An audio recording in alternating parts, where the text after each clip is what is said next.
Revenu sur les pelouses le 20 octobre dernier après près d'un an d'absence et une blessure au genou qui l'a freiné alors qu'il était sur une lancée spectaculaire, il n'a été titularisé qu'à cette reprise en Liga, pour 15 apparitions au total. En Ligue des Champions, il a démarré 2 des 6 rencontres auxquelles il a participé.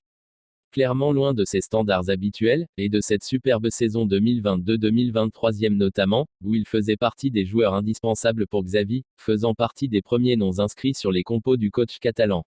Il est vrai qu'après tant de mois d'absence, forcément, il a eu besoin de plusieurs semaines pour entrer dans la dynamique de l'équipe et retrouver un rythme optimal.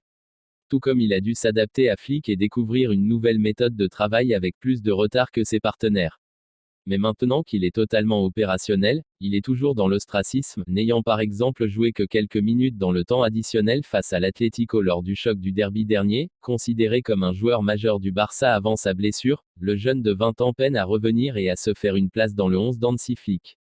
Il n'a même pas été retenu par Luis de la Fuente pour les prochaines rencontres de la Roja. Tout se passe plutôt bien au Barça cette saison.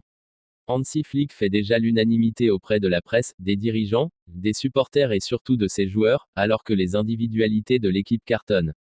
Sa gestion des jeunes joueurs, sujet très important en terre barcelonaise, est aussi louée par tout le monde.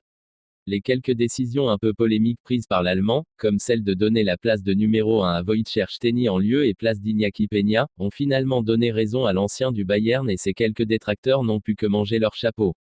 Il n'y a qu'une ombre au tableau en ce moment, Gavi. Si Pedri, Cubarsí, Lamine Yamal ou Marc Casado s'éclatent et continuent de progresser à une vitesse fulgurante, Gavi doit ronger son frein sur le banc de touche. Milieu de terrain de Newcastle a un profil et un style de jeu qui plaît beaucoup au staff du FC Barcelone, qui estime qu'il serait parfait pour jouer devant la défense. Les rapports des scouts du Barça sont unanimes, il aurait tout à fait sa place dans l'équipe d'Hansi Flick.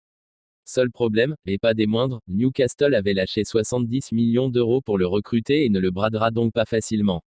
Il faudra aussi voir ce qui se passe avec l'avenir de Frenkie de Jong qu'Hansi Flick adore, et qui s'est à nouveau emparé du poste de titulaire devant la défense.